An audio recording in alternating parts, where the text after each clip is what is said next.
오늘 우리가 살펴본 우리가 이 하박국서, 특별히 이제 추수감사주의를 맞이해서 우리가 자주 접하는 본문이기도 합니다. 그런데 이 하박국서는 무화과 나무의 열매가 잎사귀가 없고, 감람나무에 또 소출이 없고, 포도나무에 열매가 없고, 뭐 밭에 먹을 것이 없고, 또 우리의 양이 없고, 외양간에 소가 없어도, 비록 없을지라도 나는 감사하겠다라는 이 하박국의 고백은 감사의 장으로 유명하기도 하지만 사실 믿음장입니다. 그래서 여러분들에게 아주 익숙한 그 하박국의 고백이 있습니다. 하박국서 2장 4절을 보시면 오직 의인은 믿음으로 말미암아 살리라. 정말 불의한 세상 가운데서 정말 부정과 부패, 이 타락한 이스라엘의 그런 삶의 모습에서 어떻게, 왜 의인이 고통당해야 하는가? Why the righteous suffer? 왜 의인이 까닭없이 이유 없이 이렇게 세상 가운데서 고통을 겪어야 하는가? 이 질문을 이제 던지고 나서 하박국이 맨 마지막으로 하는 감사의 고백이 오늘 우리가 읽은 고백인 것입니다. 그래서 오늘 이 하박국서의 이 마지막 본문을 우리가 우리의 믿음 생활에 한번 연결해서 한번 생각해 보기를 원합니다. 그래서 우리의 감사가 세상 사람들이 흔히 말하는 감사와 무엇이 다른가? 우리 기독교인의 감사는 도대체 무엇인가에 대해서 오늘 본문을 통해서 살펴볼까 합니다. 제가 오래전에 이 도미니카 선교를 간 적이 있었습니다. 도미니칸 리퍼블릭, 이 중미에 있는 이 나라에 한 일주일 동안 선교팀을 끌고 선교를 갔다 왔는데, 그 나라는 여러분 굉장히 열악한 환경 가운데 있습니다. 특별히 빠떼이라는 사탕수수 농장에 가서 우리가 선교 활동을 했는데, 이 빠떼이에 사는 사람들은 도미니칸이 아니라 헤이시안입니다. 그래서 이 헤이시안들이 정말 100년 이상 강제 이주를 당해서 사탕수수 농장에서 중노동을 하면서 그렇게 힘겹게 사는데, 없는 게 얼마나 많은지 몰라요. 학교도 없고 보건소도 없고, 그래서 정말 일주일 동안 우리가 거기 살면서도 굉장히 상황이 안 좋고 열악해서 우리가 불편한 것을 느꼈는데요. 거기 갔다 와서 이제 단기 선교 보고를 이제 하게 되죠. 근데 어른이나 또 애들이나 한결같이 하는 고백은 감사하다라는 거예요. 뭐가 감사하냐? 상대적으로 우리는 먹을 것이 있고 입을 것이 있고, 우리는 마실 물이 있고, 병원도 있고, 학교도 있고, 우리는 비교해 봤을 때 훨씬 더 풍족한 삶을 살고 있기 때문에 그것 때문에 감사하다. 그래서 우리 큰아들이 어릴 때 초등학교 5학년 때 함께 갔었는데, 갔다 와서 매일 아침에 피넛버터 샌드위치를 먹더라고요. 우리가 선교 현지에서 현지인들이랑 함께 피넛버터 젤리 샌드위치를 점심으로 먹었거든요. 콜라 한 잔이랑 매일 아침마다 그거를 달라고 하는 거예요. 근데 그게 오래 갔을까요? 한 일주일 먹더니만 거들떠보지도 않아요. 여러분, 이게 진정한 감사일까요?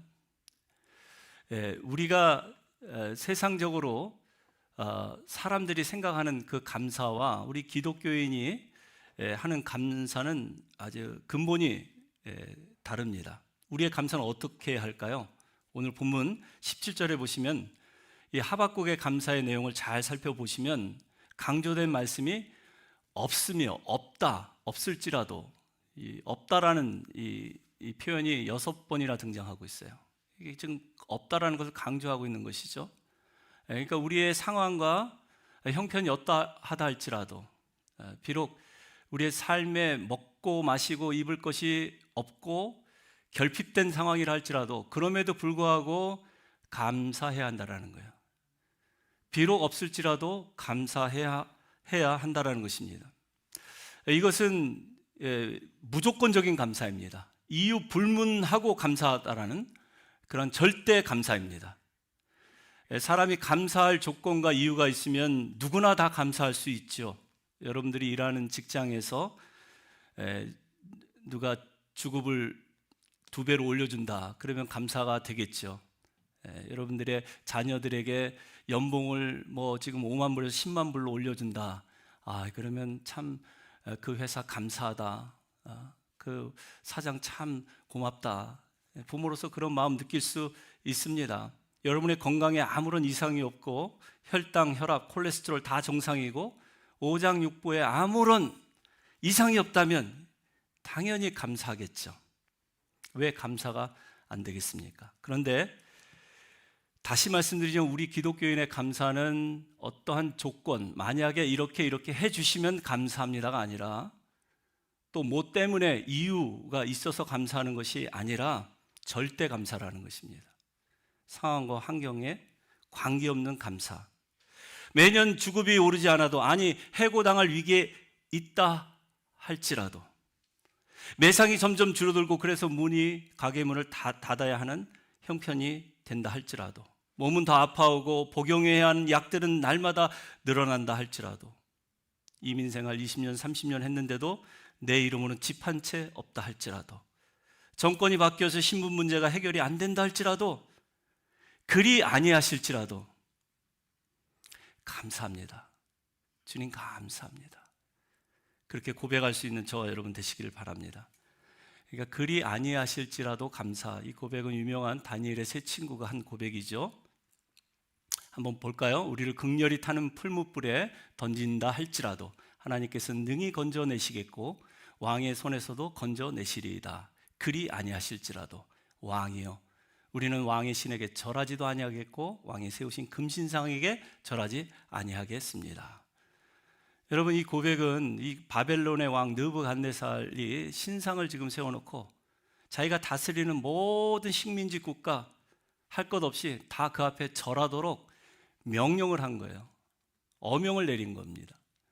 그런데 이 다니엘의 세 친구가 우리가 신상 앞에 절하지 않는다는 이유로 풀무불에, 그 극렬히 타는 풀무불에 던져진다 할지라도, 던져지면 하나님께서 우리를 능히 구원해 주실 것이요, 그리 아니하실지라도.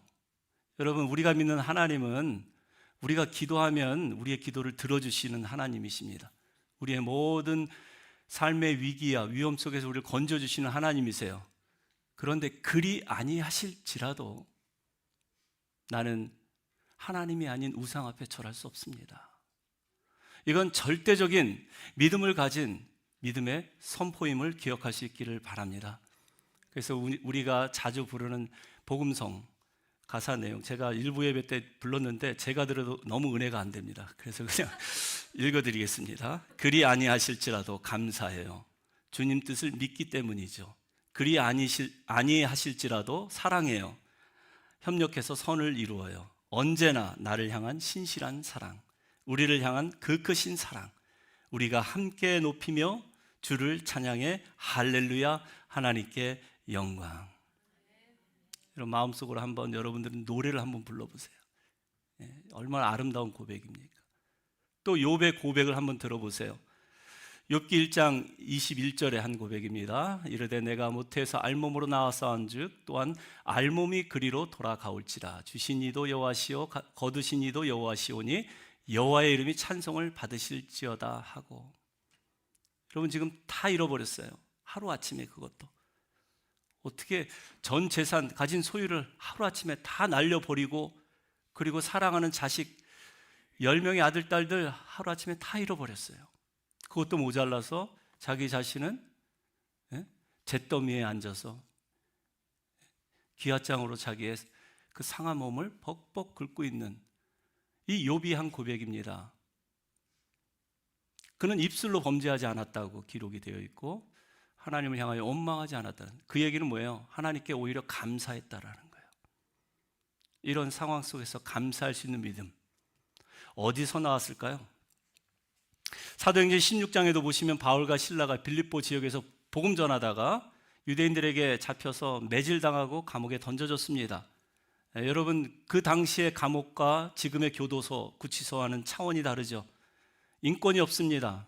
재판 받기도 전에 미리 매질을 다 당했어요. 그리고 칠흑처럼 어두운 지하 감옥에 갇혔습니다. 빛도 들어오지 않습니다. 칙칙하고 차갑고 음산한 곳입니다. 화장실도 없어요. 그래서 저희가 볼일을 보면은 그곳에서 먹고 또 자고 또 먹고 자고 하는 그런 곳입니다. 그런 곳에서 바울과 실라가 어떻게 했습니까? 성경은 한밤중에 바울과 실라가 하나님께 기도하고 하나님께 찬송했대요. 할렐루야. 여러분의 인생의 영혼의 깊은 밤이 찾아올 때, 그래서 아무런 소망이 보이지 않고 절망 가운데 사로잡혀 있을 때, 여러분 이들의 믿음 기억할 수 있기를 바랍니다. 찬송하고 기도하는 거예요. 찬송하고 기도할 때 그때 하나님께서 빛으로 임하심을 여러분의 삶 가운데 경험할 수 있기를 바랍니다. 그러면 우리가 감사해야 할 이유는 무엇일까요?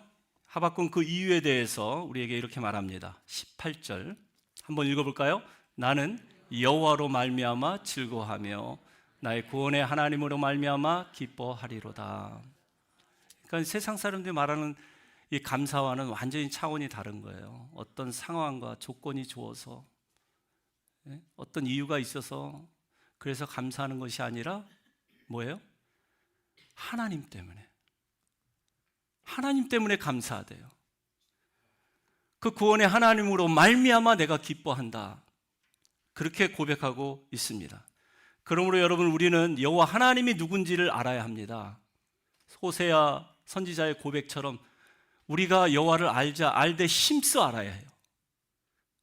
머리로 아는 것이 아니라 정말 우리의 삶 속에서 경험해서 알아야 합니다. 인격적으로 하나님을 예배 가운데 만나야 합니다. 그래서 그 하나님의 말씀에 귀를 기울이고 말씀대로 살려고 몸부림칠 때, 그때 우리가 더욱더 하나님을 깊이 알아가게 될 줄로 믿습니다. 우리가 알아야지 하나님을 사랑할 수 있어요. 우리가 하나님을 더욱더 깊이 알아야지 그 하나님이 어떤 분이신지 누구신지 알아야지 우리가 마음을 다하고 몸을 다하고 뜻을 다하고 힘을 다해서 그분을 진심으로 사랑하게 된다는 것입니다. 그렇다면 여러분, 여호와 하나님 그분은 누구십니까? 그분은 창조주 하나님이세요. 창세기 1장 1절에 있는 위대한 신앙 고백, 여러분 이 신앙 고백에서 흔들리지 않는 저와 여러분 되시길 바랍니다. 한번 읽어볼까요? 태초에 하나님이 천지를 창조하시니라. 여러분, 이 진리의 말씀은 여러분 자신뿐만 아니라 여러분의 자녀에게도 가르쳐야 돼요. 우리 자녀들은 지금 학교에서 창조론을 배우지 않습니다. 진화론을 배워요. 그래서 우리가 태초에 하나님이 천지를 창조하셨어 라고 얘기하면 I know, but it doesn't work. 우리 자녀들은 아마 그렇게 얘기할 거예요. 창조를 얘기하면은 그 잘못된 거라고 선생님이 진화론을 얘기해주고 가르칩니다. 학교에서는 이제 기도도 할 수 없어요. 채플 시간도 없습니다. 전도는 더더욱 할 수 없습니다. 그러니까 유일하신 하나님께서 우주 만물을 창조하셨다라는 이 당연한 진리의 말씀, 절대적인 진리의 말씀을 세상은 왜곡하고 또 비틀어서 그 창조주 하나님을 믿지 못하도록 만드는 거예요. 여러분, 이 진리의 말씀을 우리가 타협하거나 양보하면 우리의 가정이 무너집니다. 우리의 교회도 무너질 수 있습니다. 지금 돌아가는 이 정말 사태를 한번 살펴보시기 바랍니다. 한국의 동성 결혼 이제 거의 합법화되면, 이 합헌이 돼버리면 가정은 계속해서 이혼율이 높아지고 깨져갈 것입니다. 정상적인 가정이 세워질 수가 없어요. 미국은 오래전에 합헌이 되었습니다. 그래서 우리가 맨하탄에 나가서 보면은 맨하탄 전철가에서 같은 동성끼리 손잡고 어깨 기대고, 다정한 연인처럼 앉아 있는 거 너무나 자연스러운 모습 아니에요? 네, 한국도 이제는 대법원에서 판결을 내리기를 동성 커플의 배우자, 그러니까 누구라도 의료보험 혜택을 받을 수 있도록, 국민연금을 받을 수 있도록 통과를 시켜버렸어요. 그러니까 이 동성 결혼도 이제 머지않아서 분명히 통과가 될 그런 기미로 보입니다. 그래서 요즘에 한국교회가, 잠잠했던 한국교회가 지금 모여서 기도하기 시작합니다. 길거리에 나가서 데몬스트레이션 하기 시작해요. 저는 그게 잘하는 일이라고 생각합니다. 왜냐하면 이 동성 결혼 합헌은 하나님의 창조 질서를 지금 무너뜨리는 행위예요. 그건 불법이고 악법이기 때문에 그렇습니다. 하나님께서 창조한 모든 피조물은 원래 하나님 보시기에 좋았어요. 하나님께서 아담과 이브를 창조하시고 그리고 둘을 한 몸 이루어서 가정을 이루게 하셨어요. 그러니까 남자와 여자입니다. 동성애 아니에요. 그런데 이렇게 죄로 인해서 타락한 인간은 로마서 1장의 고발대로 그들의 정욕 때문에, 욕심 때문에, 그리고 상실한 마음 때문에 서로의 몸을 욕되게 할 뿐만 아니라 순리대로 쓸 것을 영유로 씁니다. 그래서 모든 합당하지 아니한 일들, 불의한 일들을 하게 하신 거예요. 그게 지금 우리가 살고 있는 세대입니다. 여러분, 이 시대에 저와 여러분들이 통감하고 회개해야 할 것이 있다면 무엇입니까? 우선적으로 하나님을 알되 깊이 알아야 합니다. 그 하나님은 어떤 하나님이라고요? 창조의 하나님. 여러분, 그 창조의 하나님을 여러분 삶 가운데 깊이 체험할 수 있기를 바랍니다. 오늘도 창조의 하나님은 저와 여러분의 삶 속에서 창조의 일을 하고 계시기 때문에 그래요. 오늘도 혼돈과 공허 속에 질서를 잡아가는 하나님이 여러분의 삶 가운데 함께 하시기 때문에 그렇습니다. 오늘도 저와 여러분의 삶 가운데 물이 포도주로 바뀌는 기적의 역사가 재현되고 있기 때문에 그렇습니다. 그래서 우리가 창조의 하나님을 바로 알 때, 그 하나님을 우리 삶 속에 깊이 경험할 때, 그때 우리는 세상을 이길 수가 있어요. 그리고 배후에서 조정하는 사탄 마귀의 권세를 이겨낼 수가 있음을 믿으시기 바랍니다. 둘째로 우리가 여호와 하나님을 알되 그분이 누구인가? 우리에게 모든 것을 공급하시는 공급자 하나님이십니다. 로마서 11장 36절 말씀 같이 한번 읽어볼까요? 주로 말미암고 주에게로 돌아감이라. 그에게 영광이 세세에 있을지어다. 아멘. 모든 피조물, 만물이 다 하나님께로부터 나왔대요. 그리고 하나님께로 말미암고 하나님께로 돌아간다. 이것은 하나님께서 창조하신 이 모든 피조물은 하나님께서 또 관리하신다는 얘기죠. 하나님께서 필요한 모든 것들을 공급해 주신다라는 그런 이야기입니다. 여러분 믿으십니까? 하늘에 달과 별, 해, 하나님께서 다 지으셨어요. 거기 있으라 하셨을 때 거기 있는 거예요. 여러분 믿으십니까? 이 아름다운 가을 산, 단풍이 우거진 정말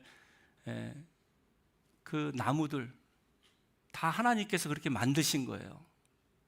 그냥 계절이 바뀌니까 저절로 색깔이 바뀌는 게 아니라 하나님께서 만드신 피조물을 관리하시고 또 그렇게 필요한 은혜를 베푸셔서 그렇게 아름답게 하신 겁니다. 여러분의 몸도 마찬가지예요.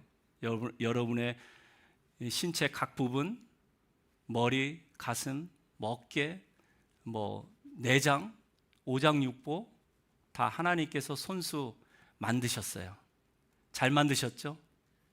완벽하게 만드셨어요. 그런데 우리의 죄 때문에, 우리의 욕심 때문에 지금 망가지고 있는 거예요.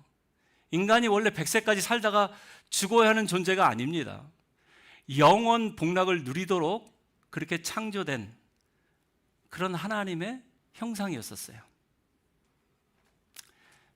아무리 100세까지 우리가 산다고 해서 여러분 안심하거나 위로받거나 하시지 마시기 바랍니다. 이 땅에서 50세를 살든 60세를 살든 하나님이 정해주신 기한 동안 살다가 영생 복락을 누리는 게 더 큰 축복인지를 믿으시기 바랍니다. 천국을 소망에 두고 살아가는 인생들이라 이거죠. 오늘 이렇게 추수한 과일, 채소도 다 하나님께서 공급해 주신 것입니다. 왜 이렇게 공짜로 다 주셨을까요? 그에게 영광이 세세에 있을지어다. 아멘. 여러분, 하나님께서 공짜로 주신 이 모든 것들, 은혜로 주신 모든 것들, 여러분이 가진 재능과 은사, 정말 눈썰미, 음악적인 기질, 이 모든 것들도 다 하나님의 영광을 나타내기 위해서, 영광을 세세토록 그에게 돌리기 위해서 하나님이 주셨다라는 거예요. 여러분 믿으십니까? 여기는 아멘이 있는데 여러분들은 아멘 안 하시네. 아멘 있잖아요, 여기 빨간 글씨로. 여기 아멘은 여러분 동의한다는 얘기잖아요. 예수님이 자주 사용하셨던 아멘, 아멘, 레고 아임이 무슨 얘기입니까? 진실로 진실로 너희에게 이르노니. 이거는 1.1획도 틀린 말이 아니라는 거예요. 절대적인 하나님의 진리의 말씀이라는 것입니다. 여러분에게 주신 모든 것들 당연한 것이 아니라 하나님께서 주신 은혜라면 여러분 그것으로 하나님께 영광을 돌리실 수 있기를 바랍니다. 여러분들에게 귀한 자녀를 주셨습니까? 손주를 주셨습니까? 그 자녀와 손주가 하나님께 영광이 되기 위해서 먼저 기도하시고 또 그 자녀를 헌신해서 드리실 수 있기를 바랍니다. 그리고 이제 우리가 이렇게 감사하는 이유는 하나님께서 우리에게 주신 그 은혜에 대한 반응인 거예요. 은혜에 보답하겠다라는 그런 믿음의 고백인 것이죠. 우리는 훨씬 많은 것을 하나님께 받고 있습니다. 그런데 정작 우리 입술로 감사 표현이 부족합니다. 모든 것을 다 공짜로 주셨는데 주위 사람에게는 감사하다는 표현 참 잘해요. 땡큐라는 말 미국 사람들 얼마나 자주 합니까? 그런데 thank God, thank God. 여러분 이걸 습관처럼 하나님 앞에 표현할 수 있기를 바랍니다. 하나님이 주신 모든 것이 다 감사하면 감사하지 마음으로 한 새긴 것이 아니라 thank God. 그 다음에 뭐예요? 모든 영광은 하나님께. 뿐만 아니라 하박국은 뭐 때문에 감사하다고 합니까? 구원의 하나님 때문에 감사하대요. 창조의 하나님, 공급의 하나님, 세 번째는 구원의 하나님. 여러분 인간은 누구나 다 죄인입니다. 죄를 지어서 죄인이 아니라 죄인으로 태어났기 때문에 죄를 짓는 거예요. 다시 말씀드리면 우리는 죄를 지을 수밖에 없는 존재예요. 그래서 우리에겐 구원자가 필요합니다. 그 구원자 앞에는 늘 겸손해야 돼요. 그래서 바울이 뭐라고 고백합니까? 바울이 얼마나 훌륭한 사람이에요. 신약 성경의 3분의 1을 다 쓰고 기독교 역사상 가장 위대한 기독교 되게 한 그 장본인이 바울일진데 그 바울이 한 고백을 들어보세요. 나는 죄인 중에 괴수. 그런 표현 들어보셨잖아요. 죄인 중에 괴수라는 표현. 죄인 중에 우두머리라는 얘기예요. 그렇게 훌륭한 영적으로 정말 예수님 다음으로 가장 높은 정상에 올라왔던 이 바울이 구원자 하나님 앞에서는 자기가 죄인됨을 그렇게 고백하고 있는 거예요. 나는 죄인 중에 괴수입니다. 그래서 여러분 우리는 모두 다 죄인입니다. 그런데 죄인된 우리를 하나님 구원하시기를 기뻐하세요. 오늘도 저와 여러분의 삶 가운데 그 구원의 역사를 이루어가고 계심을 믿으시기 바랍니다. 그러니까 날마다 구원하신 주님께 감사하는 거예요. 영혼의 구원뿐만 아니라 육신의 구원, 인간관계의 그 갈등과 상처로부터의 구원, 여러 가지 문제로부터 구원, 그 모든 구원에 주님 앞에 감사할 수 있는 저와 여러분 되시길 바랍니다. 그러니까 하박국이 그 고백을 하고 있는 거예요. 나는 여호와로 말미암아 즐거워하며 나의 구원의 하나님으로 말미암아 기뻐하리로다. 구원해 주실 뿐만 아니라 하박국은 자기가 갈 수 없는 높은 곳으로 하나님이 자기를 인도해 주신대요. 그리고 그곳에 세워 주신대요. 19절 같이 고백합니다. 주 여호와는 나의 힘이시라 나의 발을 사슴과 같게 하사 나를 나의 높은 곳으로 다니게 하시리로다. 아멘. 여러분, 지금 사도 바울이 하박국 선지자가 자신을 어떤 동물로 비유하냐면 사슴으로 비유하고 있어요. 사슴이란 동물, 눈이 크고 슬픈 짐승처럼 보이지만 사실 엄청나게 빠르고 엄청나게 높은 곳에서 다니는 그런 동물입니다. 그런데 이 사슴이 맹수를 만났을 때 겁에 질려서 그 자리에 그냥 푹 주저앉는다고 해요. 그렇게 빠른 발을, 긴 발을 갖고 있으면서 뛰어보지도 못하고. 왜 그렇습니까? 두려움 때문에 그런 거예요. 그런데 주 여호와는 나의 힘이라.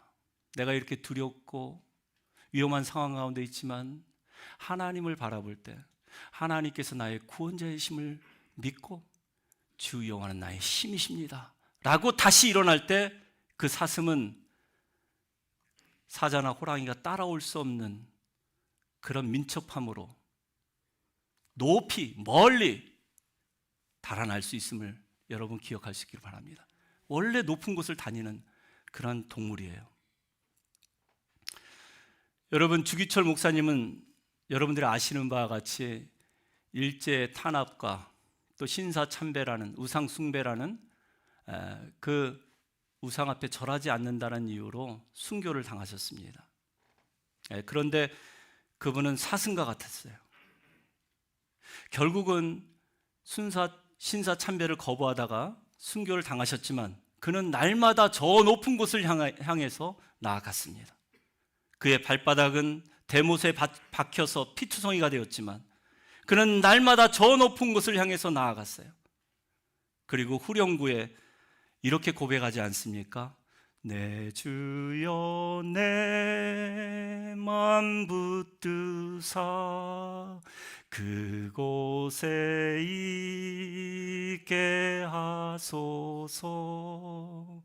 그곳은 빛과 사랑이 언제나 넘치옵니다. 여러분 어떠세요? 하나님께서 여러분을 높은 곳에 두시기를 원하십니다. 우리의 처한 현실은 밑바닥이라 할지라도 정말 이렇게 핍박과 고통에 못 이겨서 일어날 힘이 없는 그런 지경이라 할지라도 하나님은 여러분들에게 힘 주셔서 높은 곳을 다니는 사슴처럼 그렇게 세워주시기를 원하신대요. 여러분, 주기철 목사님의 그 영성은 그냥 하루아침에 그렇게 형성된 영성이 아닌 거예요. 이런 고진 고문과 핍박 속에서 오직 높이 계신 위대하신 하나님만 바라볼 때 그의 육신은 그렇게 비참하게 죽임을 당했지만 그는 영원토록 그곳에 빛과 사랑이 언제나 넘치옵니다. 그곳에 함께하기를 원하는 간절한 그런 믿음의 고백이었다라는 것입니다. 여러분, 하나님께서 높이시면 낮출 사람이 없습니다. 믿으십니까? 하나님이 여러분들 한 사람을 높이시길 작정하시면 여러분 세상에서 비굴하게 사는 사람 하나도 없을 거예요. 피천하게 사는 사람 아무도 없습니다. 하나님의 높이심을 받기 위해서는 여러분이 낮아져야 합니다. 지금보다 더 겸손해져야 합니다. 여러분, 겸손을 연습하실 수 있기를 바랍니다. 겸손으로 허리를 동이시고 이제부터 말 한마디를 해도 말끝을 살짝 내리세요. 어쩜 그럴 수가 있지가 아니라 그럴 수도 있지. 말톤을 조금만 낮추세요. 그러면 여러분 소통이 가능합니다. 누구와도, 어떤 사람과도. 눈은 항상 아래로 깔고 허리는 반쯤 굽히시기 바랍니다. 이 어떤 분은 눈이 흰자가 90%, 까만 자가 10%로 돼가지고 눈을 쳐다볼 수가 없을 정도로 이렇게 동공에 흰자만 보이시는 분들도 있는데 여러분 그러면 아무리 좋은 말을 해도 들리지가 않아요. 그래서 항상 주님 앞에서 겸손한 모습으로 서는 저와 여러분 되시기를 바랍니다. 그러니까 구원의 주님보다 더 감사한 것은 나를 높은 데 다니시게 하시는 그 하나님. 여러분 요셉을 보세요. 요셉이 얼마나 정말 인생의 밑바닥을 치는 그런 삶의 연속이었습니까? 그런데 그가 우물에 빠졌을 때, 물이 없는 웅덩이에 빠져 있을 때 그가 비로소 바라본 분은 하나님이었어요. 아버지 바라보고 형들 바라보고 맨날 거짓 리포트만 하고 형님들의 잘못을 고발했던 그 요셉이 결국은 팔려간 곳은 애굽의 노예였지만 그는 하나님 바라보기 연습을 통해서 결국은 애굽의 총리의 자리까지 올라가지 않습니까? 다니엘은 전쟁 고아였고 포로였습니다. 그러나 그는 하루에 3번 습관대로 하나님 앞에 엎드려 기도할 때 하나님께서 페르시아의 또 바벨론의 총리로 세워주시고 그를 높이 사용해 주셨습니다. 그러니까 낮아짐이 먼저인 거예요. 우리가 겸손하게 하나님 앞에 엎드려 기도하고 하나님의 말씀에 순종하려고 몸부림칠 때 하나님께서 언젠가 저와 여러분을 높이 세우시는 그런 날이 오게 될 줄로 믿습니다. 우리가 좋아하는 송명희 시인의 나라는 시가 있죠. 우리가 즐겨보는 복음성 가사이기도 합니다. 자, 이것도 읽어보겠습니다. 나 가진 재물 없으나, 한번 같이 읽어볼까요? 나 가진 지식 없으나, 나 남에게 있는 건강 있지 않으나, 나 남에게 없는 것 있으니,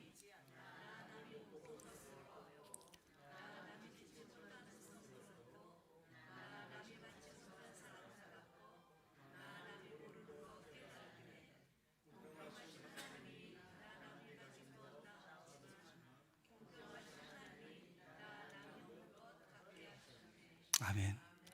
그가 공평하신 하나님을 노래하고 있어요. 그죠? 자기가 갖지 못한 것 때문에 열등감에 빠져서 불평하고 하나님 원망하는 것이 아니라 오히려 없는 가운데서 하나님을 바라보니까 있는 것들이 보이고 있는 것을 주님 앞에 감사하는 그런 시인의 고백을, 그래서 하나님 공평하신 하나님이다 라고 고백하는 것을 우리가 보게 됩니다.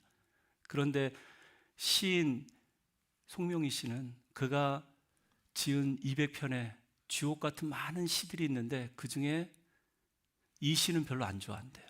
이 나라는, 우리에게 잘 알려진 이 시보다는 자기가 가장 사랑하는 시가 하나 있는데 그것은 예수 그 이름이라고 합니다. 그 예수 그 이름이라는 시는 이렇게 시작됩니다. 복음성가에도 우리에게 잘 알려져 있는데요. 우리 반주자님, 이 찬양 혹시 아시면은 그냥 반주만 해주시면 좋을 것 같고 이 찬양은 한번 불러봤으면 좋겠습니다. 예수 그 이름 나는 말할 수 없네. 그 이름 속에 있는 비밀을, 그 이름 속에 있는 사랑을, 그 사랑을 말할 수 없어서 그 풍부함 표현 못해서 비밀이 되었네. 그 이름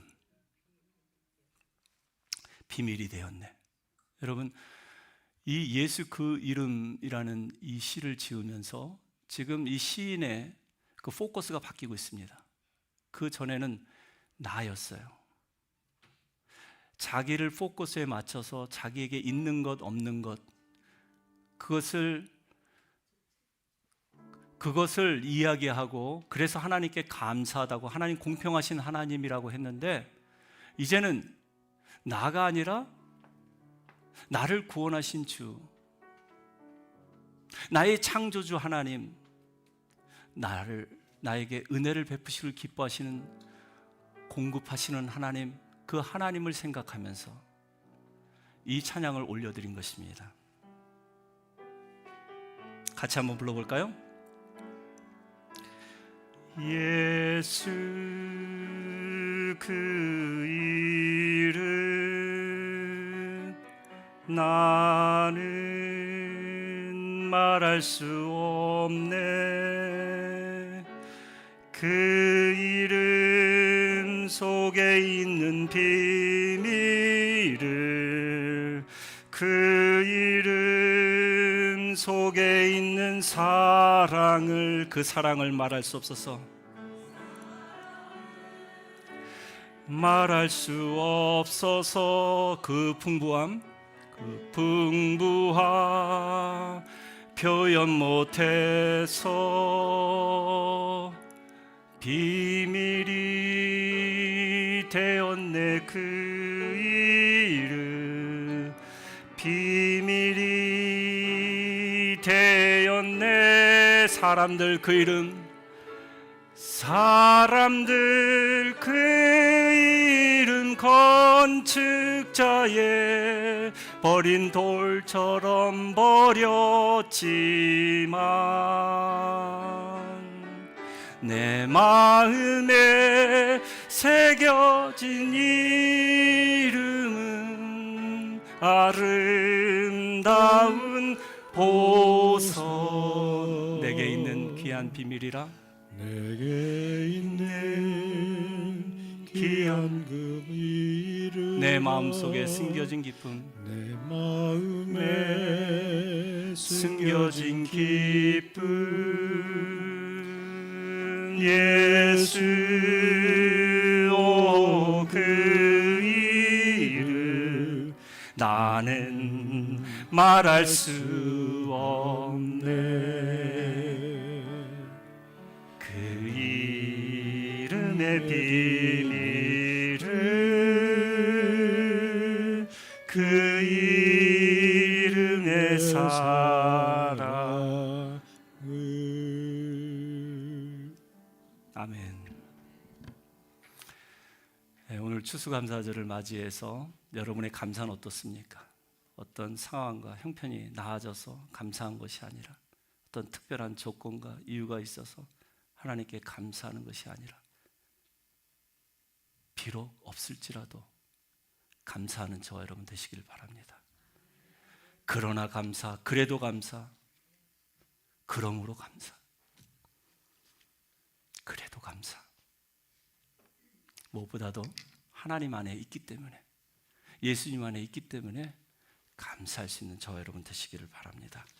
그런 저와 여러분, 우리 평안교회 성도님들 다 되시기를 주님의 이름으로 축복합니다.